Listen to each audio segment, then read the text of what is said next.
Mis hermanos, la palabra en esta noche se va a encontrar en el libro de Salmos, capítulo 2, verso 11. ¿Se escucha bien, cierto? ¿Se alcanza a escuchar? Sí.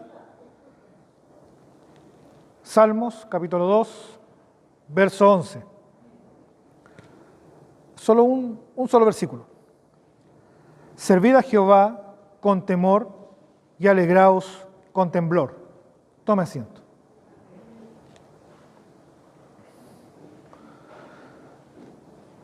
Miren, mis hermanos, hay verdades en la Escritura que a veces parecen ser contradictorias para nuestra mente finita, nuestra mente humana, pero que en realidad son gloriosamente perfectas en Dios. Y una de ellas es esta, en donde la Biblia une el temor con el gozo. Mire, el mundo piensa que el temor destruye la alegría, pero las Escrituras enseñan que el verdadero gozo nace desde el hombre que contempla correctamente quién es Dios. Porque por eso el salmista declara lo que acabamos de leer: servid a Jehová con temor y alegraos con temblor.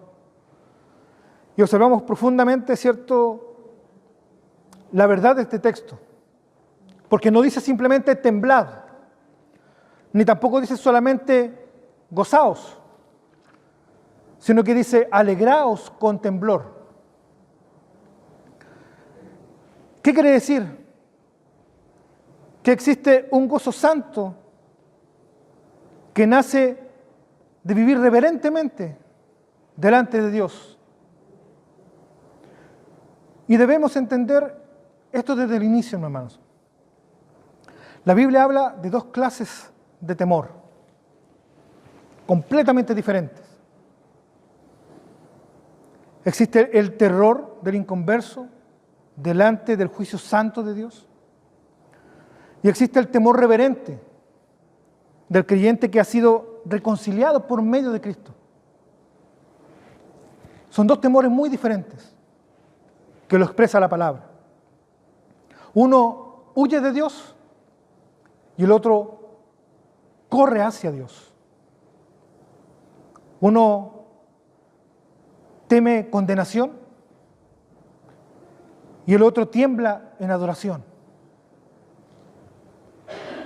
Uno produce desesperación y el otro produce obediencia, reverencia y gozo. Y en este momento, mis hermanos, yo quiero que podamos contemplar esta verdad bajo tres encabezados, si se puede decir, o tres títulos: el terror del pecador delante de la santidad de Dios, el temor reverente del creyente reconciliado con Dios y el gozo glorioso que nace del temor de Dios. Mis hermanos, mire, la palabra enseña que el hombre natural, el hombre común y corriente, vive ignorando la gravedad de su condición espiritual. Y muchas veces nosotros pasamos ignorando nuestra gravedad, la gravedad de nuestro pecado delante del Señor. Muchos viven como que si Dios no los viera, como que si Dios no juzgara, como si la santidad divina fuera algo liviano, algo sin peso. Pero llegará el día donde todo hombre comparecerá delante de Él. En Hebreos 9:27 declara: y de manera que está establecido para los hombres que mueran una sola vez, y después de esto el juicio. Todos llegaremos a esa instancia. todos llegaremos al juicio.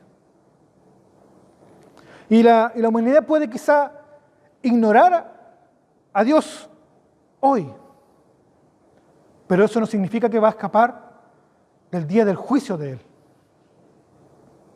No va a poder escapar. Y cuando el pecador vea la santidad de Dios sin Cristo como nuestro mediador, como nuestro intercesor, el resultado de ellos va a ser un terror absoluto. En Apocalipsis 6, 15 en adelante, describe esta escena, mire. Y los reyes de la tierra, y los grandes ricos, y los grandes, los ricos, los capitanes, los poderosos, y todo siervo, y todo libre, se escondieron en las cuevas y entre las peñas de los montes, y decían a los montes y a las peñas, caed sobre nosotros, y escondednos del rostro de aquel que está sentado sobre el trono, y de la ira del Cordero, porque el gran día de su ira ha llegado. ¿Y quién podrá sostenerse en pie? Solamente trate de imaginarse esta escena. Es realmente impactante. Porque el hombre que nunca quiso rendirse a nuestro Señor, ahora desea esconderse de Él, huir de Él. Y el problema del inconverso no es simplemente que tiene problemas morales, tiene problemas de moralidad. No es solo eso el problema, sino que su problema es que ha pecado contra un Dios infinitamente santo, infinitamente puro, santo, santo, santo. Cuando la palabra enfatiza más de una vez con una palabra, es porque lo está exacerbando a lo máximo. Santo, santo, santo. No hay nada más santo que nuestro Dios. Y cuando el pecador contempla la santidad divina sin haber sido reconciliado por Cristo, su alma se llena de terror y se llenará de terror si logra ver la santidad de nuestro Dios sin el intermediario de Cristo. Y mire, mi hermano, piense lo que dice Isaías cuando vio la gloria del Señor. En Isaías 6:5 dice, entonces dije, ay de mí, que soy muerto, porque siendo hombre inmundo de labios y habitando en medio, siendo hombre inmundo de labios y habitando en medio de un pueblo que tiene labios inmundos, han visto mis ojos al Rey, Jehová de los ejércitos. Isaías no reaccionó tan livianamente. Vi al Señor y lo cuento en un testimonio, como muchas veces pasa. Yo quizá por intermedio de la palabra puedo dudar de a lo mejor de algunas experiencias que alguno pueda tener. Solo Dios sabe. Simplemente la palabra aquí me dice que Isaías cayó como muerto al ver la gloria de Dios. Y él, no, como les decía, no reaccionó de forma superficial, sino que la santidad de Dios expuso inmediatamente su pecado. Inmediatamente. Yo que soy de labios inmundos, que vivo en un pueblo de labios inmundos, caí como muerto. Nadie puede chocar con el Señor y simplemente levantarse y sacudirse como que sin nada. O si usted lo golpeara un camión a toda velocidad, ¿no habría un cambio físico en usted? No creo que usted se levante, se sacuda y siga. Es imposible. Lo mismo pasa con Dios. Cuando nos chocamos con su santidad, ya no somos los mismos. Ya no somos los mismos. Y eso, mis hermanos, ocurre siempre que el hombre realmente contempla quién es Dios. Cuando el hombre logra comprender quién es Dios, nuestro pecado sale expuesto. Y el problema es que muchos quieren un Dios amoroso, pero no santo. O quieren misericordia, pero no justicia. O quieren el cielo, pero no arrepentirse. Pero la Biblia declara en Hebreos 12:29, porque nuestro Dios es fuego consumidor. Es fuego consumidor. Por eso el inconverso debería realmente temer a Dios. Y no porque Dios sea injusto, porque Dios no es injusto, sino porque Dios es perfectamente santo y justo. Y justo. Y lo justo para el pecador, ¿qué es? Muerte y condenación eterna. Eso es lo justo. Porque Él dice que no hará pasar por inocente al que es culpable. Él no puede pasar de largo el pecado del hombre como si nada, sino tiene que hacer imperar su justicia. Y porque Dios es justo e infinitamente santo, es que el hombre común debe temer a Dios. Porque fuera de Cristo no existe refugio ante la ira de Dios. No existe refugio ante la ira de Dios, fuera de Cristo. Y ahora bien, mis hermanos, el temor del creyente es totalmente diferente. Es completamente diferente. El cristiano verdadero no vive aterrorizado. Nosotros no debemos vivir aterrorizados delante de Dios. Porque no está hablando de terror, está hablando de temor. Porque nosotros no debemos pensar que vamos a ser eternamente condenados si ya estamos en Cristo. No es nuestra preocupación. No es nuestra preocupación. No es el mismo temor del inconverso al temor de los hijos de Dios. No es el mismo temor. Romanos 8:1 dice, ahora pues ninguna condenación hay para los que están en Cristo Jesús. Es promesa de Dios. Ninguna condenación hay para los que estamos en Cristo Jesús. Y Cristo murió por nosotros. En Cristo somos salvos. No por nuestras fuerzas, sino que por sus méritos. Y esta es la gloria del Evangelio, mis hermanos. Porque Cristo recibió en la cruz el castigo que usted y yo merecía, que nuestros pecados merecían, pero Él la recibió en la cruz. Isaías declara en el 53:5, mas Él herido fue por nuestras rebeliones y molido por nuestros pecados. El castigo de nuestra paz fue sobre Él, y por su llaga fuimos nosotros curados. La palabra molido que habla aquí viene del hebreo daka, que es o significa aplastar, desmenuzar, estar destruido bajo mucha presión. Ese es el término molido que dice el libro de Isaías. Pero quizá aquí no tenemos que darle el énfasis a lo físico, al sufrimiento físico de Cristo, sino que lo que está tratando de enfatizar Isaías es que nuestro Señor, al decir que fue molido, está diciendo que Él fue aplastado bajo una tremenda presión de parte de Dios.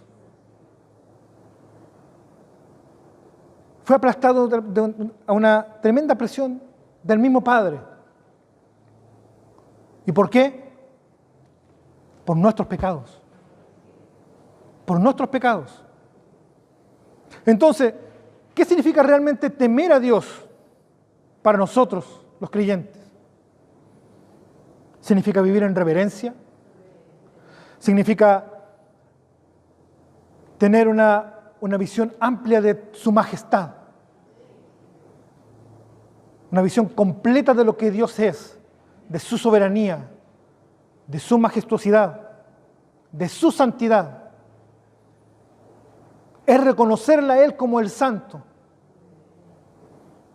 Es odiar el pecado. No solamente nuestro pecado, primero nuestro pecado, sino odiar el pecado en sí.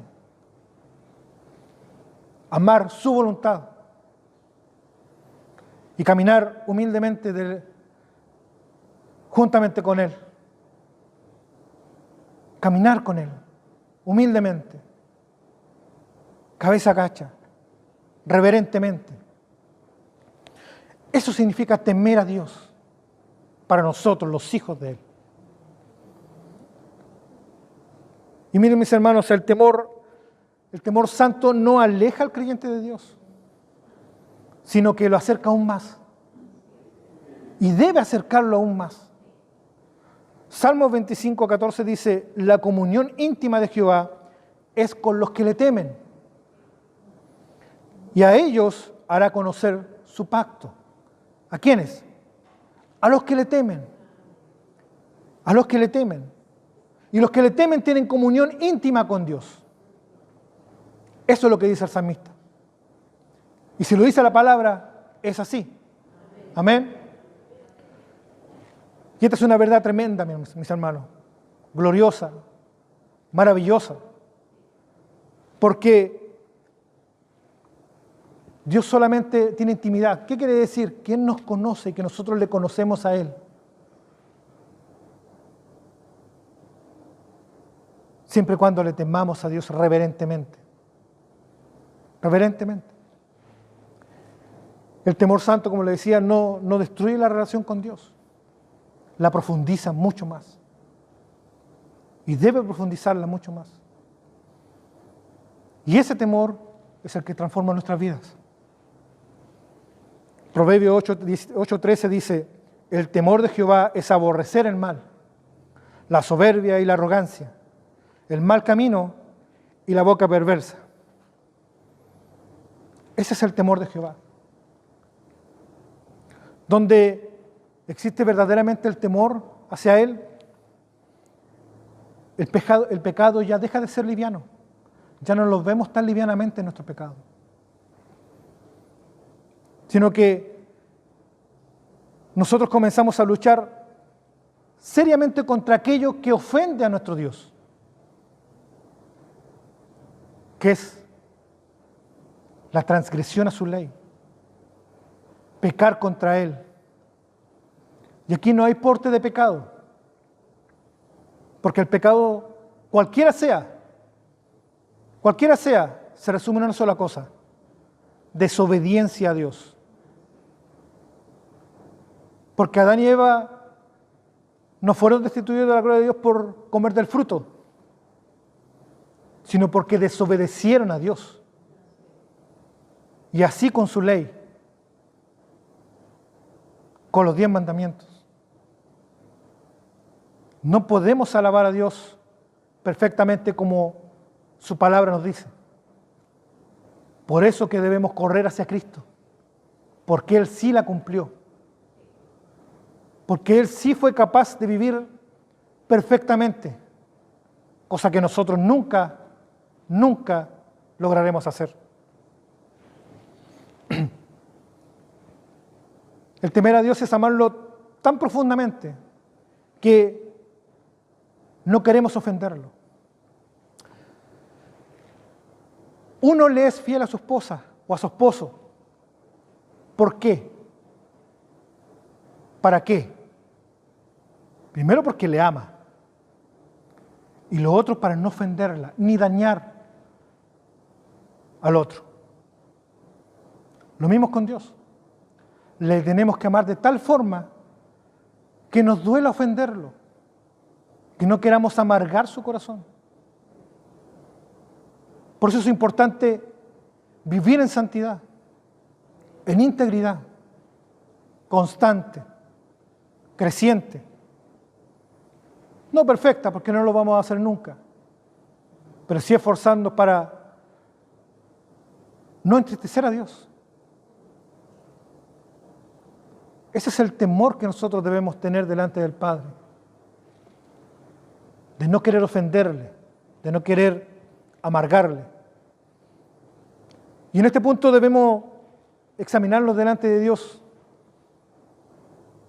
y preguntarnos quizá, ¿hay reverencia en nuestras vidas? ¿Hay un cuidado espiritual que nosotros tengamos con nosotros mismos? ¿Hay una lucha constante con el pecado? Porque el que diga que no lucha contra el pecado, ya está perdido. Porque esto no se acaba hasta que Dios venga por nosotros. La lucha contra el pecado no se acaba nunca, hasta que Dios venga por nosotros. ¿Hay una sensibilidad por la palabra de Dios? ¿Nos sentimos realmente confrontados por la palabra de Dios? ¿O nos da lo mismo? ¿O su exhortación nos da lo mismo? ¿Su corrección nos da lo mismo? ¿Sus promesas? ¿O solamente nos fijamos en las bendiciones que están para nosotros? Porque una vida cristiana sin temor, mis hermanos, inevitablemente se vuelve fría, se vuelve superficial y descuidada. Porque si no le tomamos el peso, vamos a vivir la vida como nosotros queremos y no como Dios quiere. Y mis hermanos, el temor de Dios guarda el corazón, lo protege, nuestros pensamientos, los protege. Porque no queremos ofender a Dios, no por miedo, por amor. Porque Él nos amó de tal manera que el precio que pagó por nosotros fue tan alto que no somos capaces ni siquiera de dimensionarlo. No somos capaces de dimensionar el amor de Dios hacia nosotros. ¿Y por qué? ¿Por qué cree usted? ¿Porque le cayó bien? Porque Él en su presciencia, en su preconocimiento, Él vio que a lo mejor usted iba a creer. Nosotros creemos porque Él vino a nosotros. Y Él nos eligió desde antes de la fundación del mundo. No habíamos hecho nada para que Dios nos eligiera. Ni siquiera habíamos nacido. No estamos en los planes de nadie. Desde antes que todas las cosas fueran creadas, Dios nos eligió. ¿Qué hicimos para merecerle? Solo por el beneplácito de su voluntad, dice la palabra. Él nos eligió. ¿Por qué? Porque Él quiso. Porque Él quiso. ¿Cómo no amarle? ¿Cómo no amarle? ¿Cómo no temerle? ¿Cómo no querer ofenderle? Proverbios 14:27 dice: el temor de Jehová es manantial de vida para apartarse de los lazos de la muerte. ¿Qué quiere decir esto? Que el temor de Dios protege al creyente. Nos protege. Y no como una cárcel, como una prisión, sino como un refugio santo. Como un refugio donde descansar. Donde estar seguros. Donde estar seguros delante de Él. Y ahora, ¿cómo este temor puede producir gozo? Porque mientras más comprendemos quién es Dios, más glorioso o más gloriosa se ve su gracia en nosotros. Entre más comprendamos y contemplemos, considero que ni siquiera hay forma de cómo expresarlo, porque Su gloria llena todo. Él, el creador del universo, que dicen los que saben, que sigue en expansión, en donde el hombre conoce una ínfima parte, ni siquiera conoce ni las profundidades de este planeta. El Dios que creó todas las cosas. Cuando logramos comprender quién es Dios, logramos realmente ver su gloria en nosotros, contemplar su gloria. Porque nosotros sabemos que lo que merecemos por justicia es el juicio de Dios. Eso es lo que merecemos como pecadores. Pero a cambio, ¿qué recibimos? Misericordia de Dios. Su misericordia. Merecíamos condenación y Él nos dio su amor. Y esto tiene que llevar nuestra alma a adorarle cada vez más, a postrarnos delante de su presencia todos los días, agradeciendo por lo que Él ha hecho con nosotros, por lo que Él hizo en la cruz.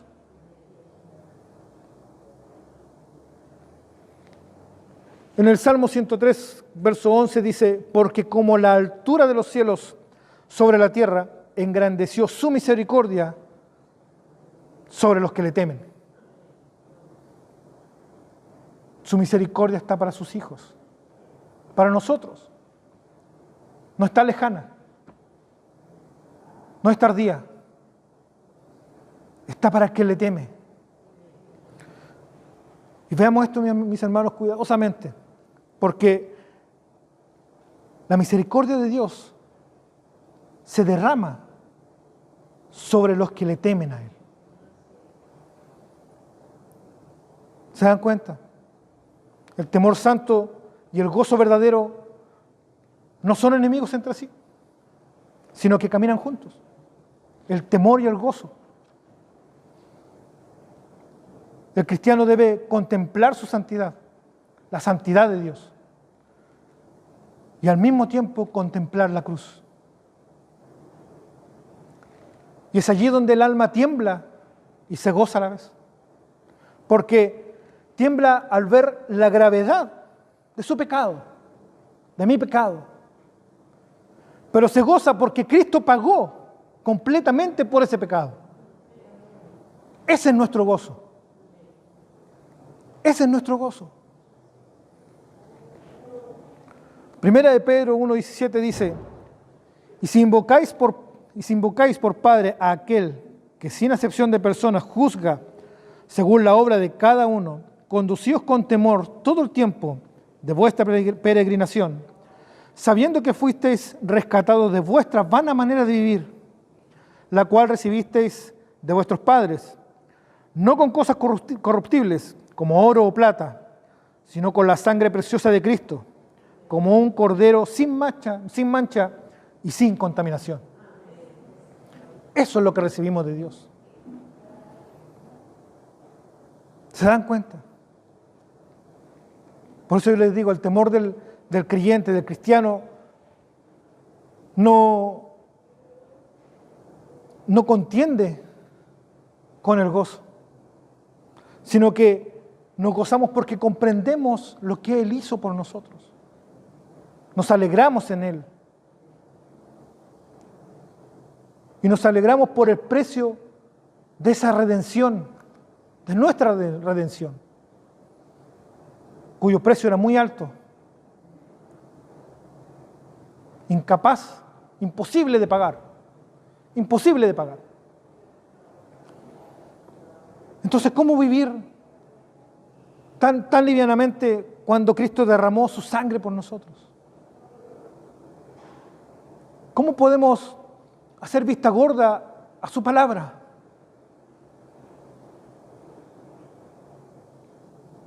¿Cómo podemos tomarnos la libertad de desobedecerle?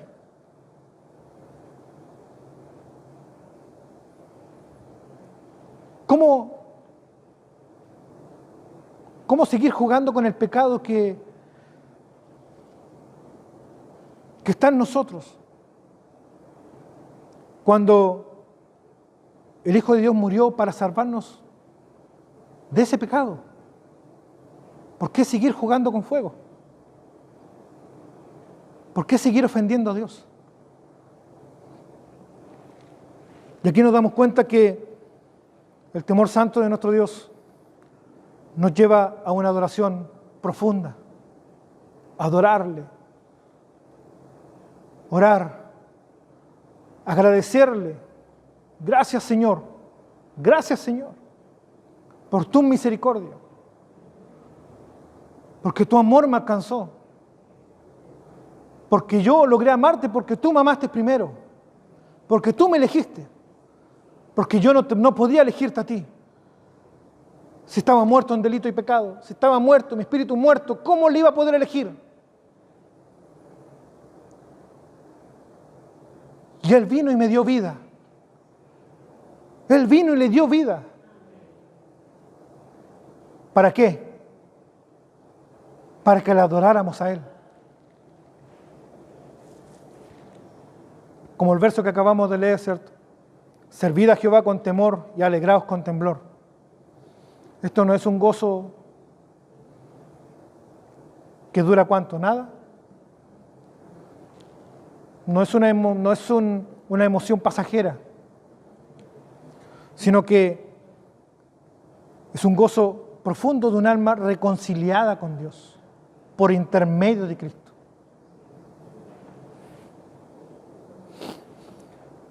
Miren, mis hermanos, mis hermanas, el temor de Dios debe ser una evidencia de nuestra vida espiritual, donde no hay reverencia, donde no hay sensibilidad al pecado, donde el pecado nos da lo mismo, donde no hay quebranto delante de la santidad de Dios, es donde debemos examinarnos profundamente y decir, Señor, ¿qué estoy haciendo mal? ¿Qué estoy haciendo mal? Porque el Evangelio no solo informa nuestra mente, no solamente nos llena de conocimiento, sino que transforma el corazón y debe transformar el corazón. Y quizá pueden haber hermanos que quizá conocen la doctrina de Dios, que conocen la palabra, que conocen los versículos, se los saben de memoria, conocen el lenguaje de un cristiano, pero que quizás nunca han sido verdaderamente quebrantados delante de Dios.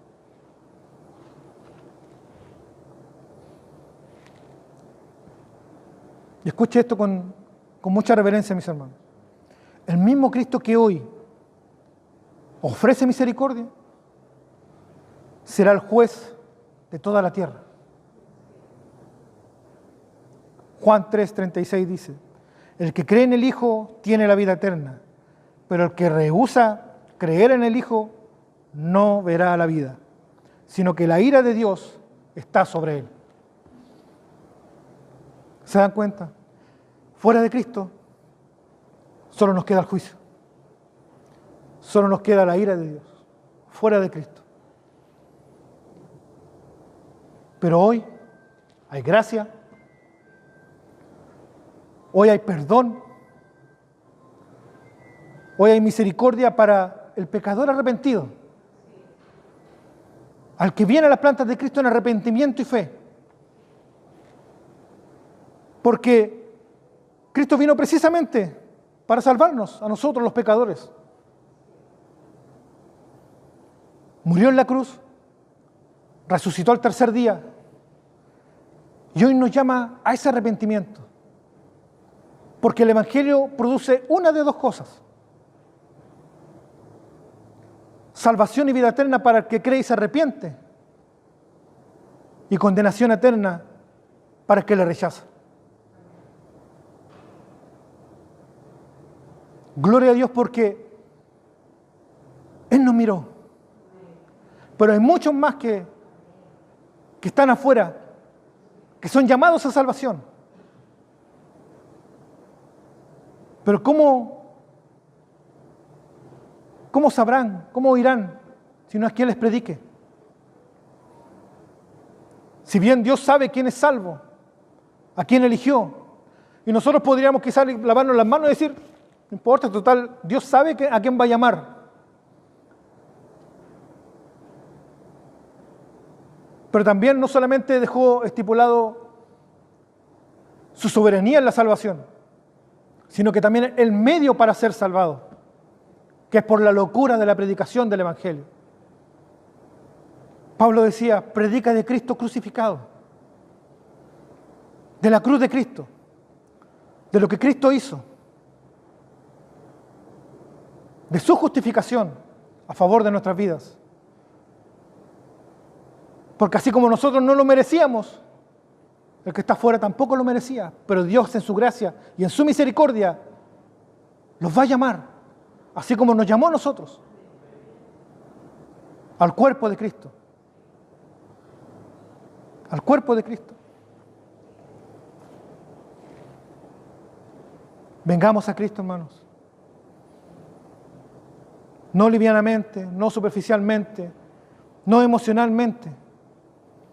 Vengamos con un corazón rendido delante del Señor. Abandonemos nuestro pecado. No es vivir perfectamente, porque, como le decía, no lo somos y nunca lo vamos a hacer. Y nos vamos a equivocar. Pero si confesamos nuestros pecados, Él es fiel y justo para perdonar nuestros pecados y limpiarnos de toda maldad. Lo ideal es que no pequemos. Lo dice el mismo libro primera de Juan, poco más abajo. Estas cosas son escritas para que no pequéis. Pero si lo hacéis, si pecáis, abogado tenemos delante del Padre, Jesucristo el justo. Sus misericordias son a nuestro favor, para su gloria y para nuestro beneficio. Volvamos al temor de Dios. Volvamos a contemplar la gloria de Dios en las Escrituras, en su palabra. Volvamos a caminar reverentemente delante de Él. Y odiemos aquello que ofende a Dios, lo cual de Él nos salvó y nos libró. Que Dios nos conceda corazones sensibles y que podamos decir como el salmista en el Salmo 119 y 120, mi carne se ha estremecido por temor a ti y de tus juicios tengo miedo.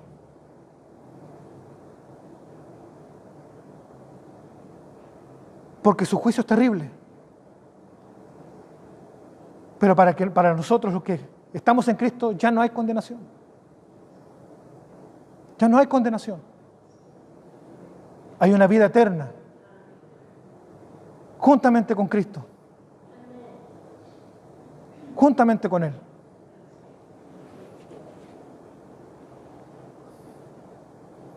Y al mismo tiempo, mis hermanos, podamos vivir con el gozo glorioso de aquellos que han sido reconciliados por la sangre de nuestro Señor Jesucristo. Porque el cristiano verdadero debe decir, como dice el Salmo 16:11, en tu presencia hay plenitud de gozo, delicias a tu diestra para siempre.